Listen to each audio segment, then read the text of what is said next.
Assalamu alaikum. Hurmatly Desin TV YouTube kanalının görөрmandары, Kutman taң. Biz Moskvadan taң эртеңден сүйлөп жатабыз. Мен аябай сонун бир табигаттын керемет жеринде турамын. Бул Люблино метросунун жанындагы ушундай көлчүктөр экен. Пруд деп отурсуздар, мындайлар Орусияда көп эле. Бүгүн биз бир аз саясат жөнүндө сүйлөшмөкчүбүз. Президент Жапаров өзүнүн айланасындагы проектировщиктерден арыла баштады деп аталат. Мен өткөндө, урматтуу көрөрмандар, балким мени дайыма көрүп жүргөн көрөрмандарым болсо эсинде болсо керек. Фанаттар жана проектировщиктер деген бир контент кетиргенмин. Фанаттар деген кимдер? Фанаттар деген ар кандай болушат. Саясатчылардын фанаттары, спортчулардын фанаттары, маданий тармактагы ырчылардын фанаттары, ал кандайдыр бир инсанга, кандайдыр бир личностка каттуу берилип, ошонун гана жакшы жактарын көрүп, бир психологиялык жактан жанакы сүйүү сезими келгенде эле ошол кишиге кандайдыр бир ишеним пайда болуп, бир ушундай болуп калган адамдарды фанаттар деп коебуз. Эми бул фанаттардын дагы түрлөрү бар. Мисалы үчүн диний фанаттар деп коет. Билесиңер, ар кандай террористтер болуп кетиши мүмкүн, жангештилик болуп кетиши мүмкүн. Саясий фанаттар, ошондой эле бир идеянын аркасынан, мисалы үчүн коммунисттик идеянын убагында фанаттар болгон ошол коммунисттер, же болбосо ошол эле либералдар. Айтор ушундай фанаттардын түрлөрү бар. Ошол эле учурда бул фанаттардан дагы коомго мындай билинбей бир кызмат кылып жаткандай сезилген проектировщиктер деген дагы бир топ бар экен. Муну мен өзүм мындай изилдеп карап отуруп, бул жөн эле фанат эмес. Булар кандайдыр бир саясий окуяны, же болбосо кандайдыр бир саясий фигураны, же болбосо кандайдыр бир саясий иш-чараны өзү кандайдыр бир пайда табуу үчүн проект катары колдонгон адамдар бар экен да. Булар кыйтыр, митайым проектировщиктер деп аталат. Мисалы үчүн, мен өткөндө бир партияны колдоп жүргөн, ошондой болуп көрүнгөн проектировщиктер жөнүндө сөз болдук эле. Азыр болсо ушул бийликтин тегерегиндеги, ушул азыркы бийликтин тегерегиндеги Садыр Нуркожоевич Жапаровдун бийликке келишин ушул саясий фигурадан кандайдыр бир өзүнө оңтойлуу пайда көрүү максатында колдоп жүргөн бийликтин тегерегиндеги проектировщиктер жөнүндө сөз болмокчу. Мына кече күнү көрдүңүздөр, мен такыр эле бул бийликтин четинде кимдер жүрөт, акыркы кездери айрыкча эмне болуп атат, мындай саясаттан алысыраак болуп эле мындай реклама менен, башка нерселер менен иштеп алыстап кеттим да. Мына мен азыр деле алысмын, бирок мындай акыркы окуяларга кандайдыр бир көз карашыңды айтып койбосоң, өзүңдүн жүздөгөн, 100 миңдеген көрүүчүлөрүң бир аз мындай көңүлү калып калат. Ошондуктан акыркы окуяларга баа берели. Достор, эми ал бул менин субъективдүү ойлорум. Силер кошуласыңарбы, кошулбайсыңарбы? Ушул Садыр Жапаровду деле саясий бир проект катары, ушул киши бийликке келсе, ошонун бир оңтойун таап, олжого жетсем, туйтунсам деген адамдар көп экен. Мен айтып атам, андай адамдар болгон, боло берет. Проект катары, бул Садыр Нуркожоевич Жапаровдун жакшы заманда алып келет, анан мындай, анан тигиндей деген ишенич эмес. Алардын жүрөгүнүн тереңинде ушул киши бийликке келип калса, анан мен дагы бир кандайдыр бир кызматка барсам, же кандайдыр бир жей турган жерге барсам, же кандайдыр бир оңтойлуу оңой олжону таап алсам деген топтор бар да. Аны көрүп жүрөсүңөр, ошол президенттин айланасындагы жакынкы эле коюн колтугуна кирип жүргөн мырзалардын камалып кеткендиктери, башкалыктары, мунун баардыгын ошол бийлик дагы, мен өткөндө айткам, бийлик, бул бийликке дагы жөн адамдар келбейт. Аябай өздөрү дагы ошол нерсени проект катары кандайдыр бир оңтойлуулуктарды башкаларды кылып отурган өтө проектировщиктерден өткөн проектировщик, фанаттардан өткөн фанат кыйын адамдар гана бийликке келе алат да. Булар жанагындай билинбей жүргөн өздөрүн проект катары пайдаланабыз деген мелкий проектировщиктерди оңой эле жок кылып коет. Андай мелкий проектировщиктер чоң проекттин алдында аябай бир чоң тоскоолдуктарды жаратып коюшу мүмкүн да. Айрыкча азыр социалдык сеттер күч алып турган мезгилде кандайдыр бир маалыматтарды жарыялап, кандайдыр бир ызы чууларды жаратып, кандайдыр бир топтун ичинде жаракаларды жаратып, ошондой нерселерди кылып коюшу мүмкүн. Буга мисалы мына ушул акыркы кездери Азамат Марипов деген президенттин жанында ошо колдоп жүргөн жигит экен. Мен муну такыр көргөн эмесмин, тааныбайм дагы. Мен бир нерсени билдим. Бул жигит аябай кыйын проектировщик экен. Даже өзүнүн үйлөнгөнүн, өзүнүн өмүрүнө тиешелүү нерсени дагы, өзүнүн жеке жашоосуна тиешелүү нерсени дагы проект катары пайдаланып, жанагы Түмөнбаев деген кишиге өкүл ата коёмун деп, ошондон $13.000 кандай деп койсок экен, өкүл ата, өз ата өлүп кетсин, дагы башка ата дегендей, ошол өкүл ата болом деген кишиден $13.000 өндүрүп алган экен. Ал уялгандан берсе керек да. Эми бул президенттин айланасында деле кандай адамдар жүргөнүнө таң каласың. Ушунчалык эле акчасы көп миллионерлерби? Өкүл ата коем десе эле $13.000 бере калган. Анан ошондой эле ал Каныбек Түмөнбаевдин дагы ушул булга эми кандидат, өкүл уулдукка кандидатка $13.000 берип атат. Андан сырткары дагы баягы башка бир адамдардын көзөмөлүндө мен акча долларларды таратып бердим дейт. Демек дагы бир $5-6 миң мындай эле берген окшойт. Аны дагы бирөөлөргө таратып бердим, ал көзөмөлдө деп тиги жигит актанып катуу сүйлөдү да.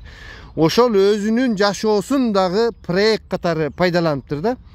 Ошондой дагы бир чоң адам ошол Каныбек Түмөнбаев деген экен, анысы дагы акчасы көп экен, бере калыптыр. Эми ушуга окшогон нерселерди коомго булар алып чыгып коюшту, быкы-чыкы нерселерди. Чоң бир бийликтин абырой топтоп келаткан чоң ийгиликке жетүү, элди багуу, элдин ишенимине кирүү деген проектлерине жаман из калтырып, булардын ызы чуусу баягы ички кухняны көрсөтүп койду да. Муну бийлик өз убагында засекать этип, кече ар кандай саясий көз караштагы адамдар менен мен мындай жазышып эме кылдым эле, эмне болот дегендей кылып. Мен айткам, бул жигит туура эмес кылды. Баягы Жусупбек Коргонбай уулу сыяктуу эле чоркоктук саясий тажрыйбасыздыгынан болду да. Бул саясатчы эмес. Өздөрүнчө ойлоду окшойт. Биз анан ушинтип жар салып, анан милицияга берип, мынтсек эле анан эме болуп кетебиз деп. Чынын айтканда булар дагы бир маалыматтар тарап атат. Ошол эле жанакы Азамат Марипов деген жигит дагы беркилерди чакырып, Дайырбек Орунбековтерди дагы бирөөлөр окшойт. Анан кандайдыр бир акча талап кылабыз деген, коркутабыз деген ошондой сөздөрү тарап кетти социалдык сеттерге. Мындай да достор, природаны карасаңар аябай сонун экен. Баягы бир түлкү карышкырды үңкүрүнө алып кирип алып кармайм деген сыяктуу эле да. Тигилер карышкырлар да бийликтин жанында жүргөн. Булар мелкий бачкилер, тиги коркутабыз анан тигиндей мындай дегендей кылган экен, өздөрү натыйжасында өздөрү чабылды да. Мындай нерселерди бийлик жактырбайт албетте. Чоң проектлер, мелкий проектлердин проектировщиктерди жөн эле садага чабылып кетет да. Анан мен тиги бийликти колдойт элем, анан мен элдик генералды колдойт элем, анан тигиндей мындай деген сөздөрү бул жерде шоона эшпей калат. Мына ошондой бир проектировщиктердин тобу колго түштү. Баягы саясий кадамдарын, өздөрүнүн ишин саясатташтырып, өздөрүнүн проекти. Булардын эң негизги максаты ушул президентти колдоо менен байлык топтоо экен да. Үйлөнөбү, эрге тиеби, жумушка барабы, кандай болгон учурда дагы кандайдыр бир проект катары булардын жүрөгүндө жүрөгүндө кимдин иштейм деген сезими болсо, Садыр Нуркожоевич Жапаровду же болбосо башка бир саясатчыны же болбосо кандайдыр бир оппозиционерди колдобой эле жөн эле элге кызмат кыла берсе болот да. Ошондой шарттар бар. Анан баягы элге кызмат кылбаган адам дайыма саясий интригалардын үстүндө, саясий окуяларды дагы проект катары пайдаланып, ошол эле кандайдыр бир мамлекет жүргүзүп жаткан саясаттан дагы кандайдыр бир жумуртканын кырын чыгарышып, бул туура эмес, бул эме деп өзүн көрсөтүшүп, ошол эле кишилер кандайдыр бир кызматка барып же кандайдыр бир өздөрүнүн пайдасына барса, ооздоруна кум салып алышып, ооздоруна талкан салып алып деп коелу, эч кандай пикирлерин айтпайт. Алар проектировщик, булар эл үчүн эч качан кызмат кылбайт. Ошондой достор. Негизинен мындай адамдардын жүзү ачылып, коомчулукка билинип тургандыгы аябай жакшы, туура болот. Бул жерде бийлик өзүнүн ишин кылып жатат, андайлардан арылып тигиндей мындай болуп. Бирок эң өкүнүчтүүсү, ошол эле бийликтин айланасында ошол проектировщиктер айткандын дагы кандайдыр бир чындыктары бардай да. Ошол эле учурда мына ушул биз коомубуз, кыргыз коомчулугу ушундай мээнеткеч эмес, патриот эмес, кандайдыр бир проектировщиктердин чеңгелинде калгандай абал. Албетте көңүл ренжитет достор, сонун жолу экен. Ошондой көбүрөөк сүйлөйлүк эми, ушунча ушул ойдон саясат жөнүндө дагы сүйлөбөйбүзбү? Мону карасаңар, мынтип суу тазаланып турат экен, тияка кеткен суу. 7 апрель болуп өттү. Мына бүгүн 9-у, эртеге айт намаз окулат. Орозо бүтүп атат. Кармаган орозоңуздар кабыл болсун. Бүгүн орозонун 30-күнү. Эмне окуялар болуп жатат? Мына 7 апрель билесиңер, тарыхый күн. Курманбек Бакиевдин куулган күнү. Нааразычылыктар, кандайдыр ушул Атамбаев тарабында жүргөндөр, башкалар президент келип анан тиги Куран окутуп койбоду, эскерип койбоду, мынча адам мындай болгон эле, шейит кеткен эле, тиги бу деген кандайдыр бир сөздөр социалдык сеттерде жүрүп жатат.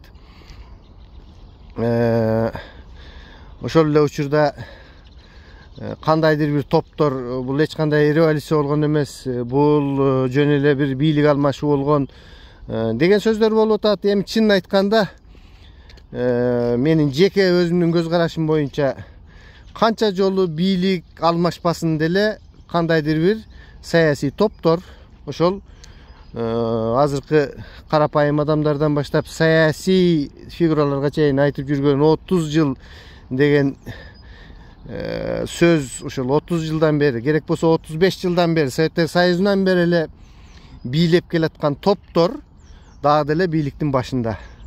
Эми биз президент, анын жанындагы чоң саясатчыларды айтпаганда, аларды айланып курчаган адамдар ошол эле чоң илгерки адамдар да.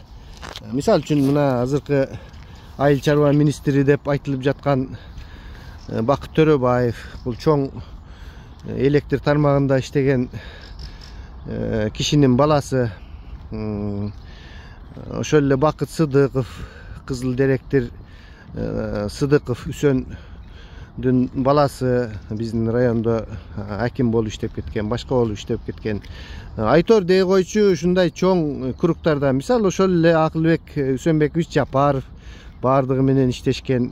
Мындай чиновниктер, ошол эле чиновниктердин биз тааныбаган азыркы кезде чет өлкөлүк дипломатиялык корпустарда иштеп жүргөндөр, тышкы иштер министринде, жана башка министрликтерде толгон токой ошол байдын балдары. Алар анткени өзүнүн укум тукумдарына чейин даярдап, алар алдын ала сезет. Карапайым адамдар курсагынын кайгысын ойлойт. Эптеп баламды үйлөсөм экен, үй салып берсем экен, кийим алып берсем экен, ач болбосо экен, ушул элден кем калбай баламда окуса экен деп эптеп бир эме кылышат да. Тигилер балдарын чоң окууларда окутуп, керек болсо тааныштары бар, өздөрүнүн айлана чөйрөсүнөн чыгарбай ошентип даярдап коюшкан да. Oşol эле адамдар канча революция болбосун, канча эмне болбосун, ошолда ошондуктан мен айтып жүрөм, бул революция кылып, башка кылып, ызы-чуу кылып эч кандай кереги жок. Анткени кандайдыр бир партиялардын болтур бир партияны колдосоң деле ошол партиянын программасы жок болуп атпайбы? Илгерки коммунисттик партиянын жанагы алар коммунисттик партиянын манифести, капитал жана башка деген эмгектерди ошол Фридрих Энгельс менен Карл Маркс өздөрү жазып кеткен эмгектерди карапайым адамдар бекинип алып, окушуп, түшүнүп, мээлерине түйүп, анан коммунисттик идеяга ишенип коммунизмди курабыз дешип, алдын ала ошондой чоң илимий бир программа жазылган да. Азыркы партиялардын илимий эмес, бир милимий программалары жок. Булардын бир партиясынын да. Мен мына көп эле аралашып калдым. Азыр мына койчу саясатыңдан пайда деле жок экен деп. Эсли кандайдыр бир программа болуп, эсли кандайдыр бир жалпы адамзат, жалпы кыргызстандыктардын адамзат деп коет го, бир ишенимине кире турган, мына ушулардын артынан ээрчисек биз чыгып кетебиз дей турган партия болсо, мен ошол партияга барып кошулуп жүрөт элем да.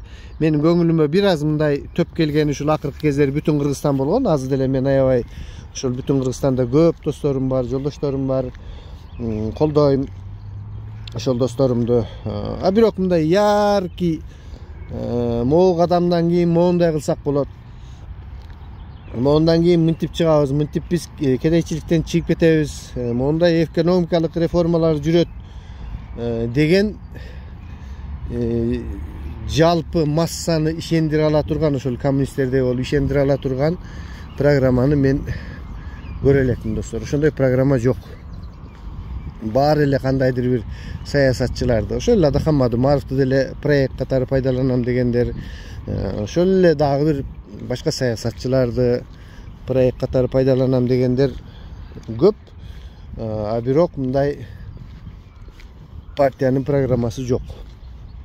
Азыр мен тетиги аксакалдын жанынан өтүп кетелик дагы, анан аңгеме дүкөндү баштайлык. Ошол көрдүңөр достор, аябай сонун погода, табигат эртең менен.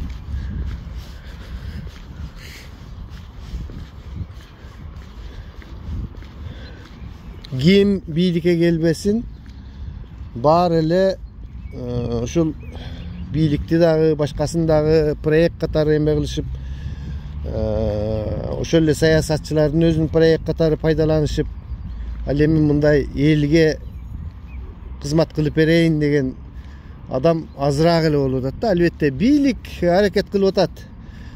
Шунча 7 миллион адам, эми болуп турган бир 1,5 миллиону, 2 миллиону сыртта жүрсө дагы 5 миллион адамды багып, аларга пенсия, эмелерди бериш өтө кыйын. Биз биякта туруп сүйлөй беребиз. Анан мындай башыңа келсе кыйын да. Мисалы үчүн биздикилер баардыгы эле президент болуп десе 40 адам кандидатурасын коюп алат. 40-нын программасы да башкасы да жок. Жөн эле эптеп эле бийликке келип эле эме кылыш да, бир выгода табыш, оңтойун табыш. Чын бийлик мындай карап көрсөңөр иштеп атат. Айрыкча мына чек ара боюнча, башка боюнча оңой чечиле турган эчтеке жок достор. Мындай олуттуу көз карайлы, көз караш менен карайлы. Анан бирдеке десең пахта коюп атасың сен дагы, анан мындай тигиндей деп айтасыңар да. Реалдуу караш керек. Мына кылмыш дүйнөсүндө чоң сокку урулду. Азыр мына көрүп атасыңар, чорныйлар баягындай патентин албай калышкан. Ошондой эле коррупция болуп атат, канына сиңип калган экен. Бирок каттуу коррупция кылгандан чын айтканда коркуп калышкан. Бул дагы болсо жакшы, ушу жок дегенде коркуп кылбай турушат да. Бир топ бир иштерге аракеттер бар да. Эми ал үчүн биз достор канча бийлик эме анан мындай болуп коррупция менен күрөшкөнү менен деле мээбизди оңдобосок, биз өзүбүз аябай ушундай паракор, мисалы үчүн жол эрежесин бузганда олчойгон штрафты бергенден көрө андан көрө гаиге бир 200-300 сомду 1000 сомду бере калып чыгып кеткенди жакшы көрөбүз. Билип турабыз ошол гаи ала тургандыгын, соттордун ала тургандыгын, башкалардын бизге жагат да ушундай коррупция. Биз айтпайбыз тууганыбыздын жеп атканын билсек деле койчу эми баягы тууган урукпуз да башка да эми баягы жебеген жердин алдында кыла берсин тиги бу деп. Биз өзүбүз жалкообуз. Мындай жалкоо адамдарга жагыш кыйын, ар кандай бийлик болсо дагы. Бизге эмне жагат? Бизге такыр эле ушул пособияларыбызды көбөйтүп, жыргатып койсо, мындай болуп калса, албетте бизде пособиялар Россияга салыштырмалуу деле өтө аз. Бул жерде да коррупция. Бир холодильнигиң болсо дагы, машинаң болсо дагы бербей коюп, көп иштей турган нерселер бар. Бирок биз чын эле моюнга алышыбыз керек. Жалкоо адамбыз да. Мындай иш кылгыбыз келбейт. Той топурду жакшы көрөбүз. Жөндөн жөн чыгаша кылганды жакшы көрөбүз. Бир экономиканы түшүнбөйбүз. Бизге такыр эле жакпайт. Кокус жол кирени кичине көтөрүп койсо деле жакпайт. Анткени Бишкекте эң арзан, дүйнөдөгү эң арзан жол кире бизде болчу да 10 сом. Мен көргөн дүйнөлөрдөгү. Мен коем көп деле дүйнөнү көргөн эмесмин. Ушу Орусияны, Кыргызстан анча-мынча шаарларын. Ошол жердеги эң арзан 10 сом болчу да. Ал 10 сом деген ал сен дөңгөлөң жарылып калса дагы актабай турган нерсе да. Аны ошону кичине көтөрүп коебуз десе канча ызы чуу болуп атты эле. Мына көтөрдү бийлик, саясий эрки жетти. Жөн эле түшүнүп калды. Мындай анча-мынча жерде жөн эле көтөрүп коюш керек. Мисалы үчүн азыр 15 тыйын, 10 тыйынга токту көтөрөбүз дегенге катуу ызы чуу болуп атабыз, бийлик ынандыра албай атат адамдарды. Чынын айтканда бул бизде эң арзан ток. Мына Россияга келгенде канчадан экенин көрөсүңөр. 4 рубль, 5 рубльден төлөнөт. Биздики жыргалды. 1 сом 15 тыйын деп койсо ошого чычаңдап атабыз. Иштеш керек, жалкоо болбой иштеш керек. Бийлик аны башкачараак кылып түшүндүрүш керек. Башкачараак. Азыр көтөрбөй туруп, мына кичине азыр аябай мындай бир саясий кырдаал оңтойсузураак болуп турганда, кичине кийинчерээк башка бир эмелер менен анан жанакы киши сүйлөгөнү энергетик. Анан инфляция болуп атса, ошого жараша көтөрдүк деген ал эмеде анда инфляция болуп атса, анда айлыктарды да көтөрүш керек да. Инфляциянын эмне себептен энергияга таасири бар дагы мындайга жок. Жөн эле ачык айтып эле көп эркелей бербегиле. Токту көтөрөбүз, эң арзан ток бизде итак эле. Мындай болуп атат, эч ким жеген жок деп. Бирок булардын ошол энергия секторундагы эч ким жеген жок деген сөзгө дагы ишенбейт да. Анткени коррупция ошол жакта уюп жатат. Аны бардыгыбыз билип турабыз. Коррупцияны жок кылыш керек. Жанакы майнинг фермаларды жок кылыш керек. Эл ишеним болуш керек. Анан эл ишенгенден кийин мамлекетибиз кыйналып аткан турбайбы? Макул көтөрөлү деп мындай кеңешип кескен бармак оорубайт деп коет да. Азыр эмнеге нааразы эл? Потому что ошо жанакы Ширшовдун кадрлары башкалары иштеп атканына нааразы. Ошондуктан бийликтин дагы аябай көп иштей турган жерлери бар. Ызы чуунун бизге такыр кереги жок. Ошондой достор, проектировщиктер жөнүндө, революция жөнүндө сөздөр болду. Канча жол, 99 жол революция болсо деле ошо баягы 300 үй бүлөнүн мындай айланасындагылар бийликтен ашпайт. Анткени саясий программа, жоопкерчиликти ала турган жаңы команда жок. Баягы эле илгерки 30 жылдан бери иштеп келген адамдар эле айланып тегеренип, бириси кетсе бириси келип ушинтип жүрө берет экен да. Ошентип биз бүгүнкү эфирди дагы аяктап койдук. Өтө көп сүйлөдүк окшойт. Комментарий калтырыңыздар. Катталбаган достор болсо катталып коюңуздар. Биз Москвадабыз. Саясий мындай аналитиканы биз азайтабыз. Биз экономикалык жактан мен реклама, тиги бу, анан өзүм дагы башка бир иштерди баштап атам. Буюрса балким бул саясат жөнүндө сүйлөгөнгө колубуз деле тийбей калат. Саламатта калыңыздар. Блогер Бакыт Сулайман болду сиздер менен.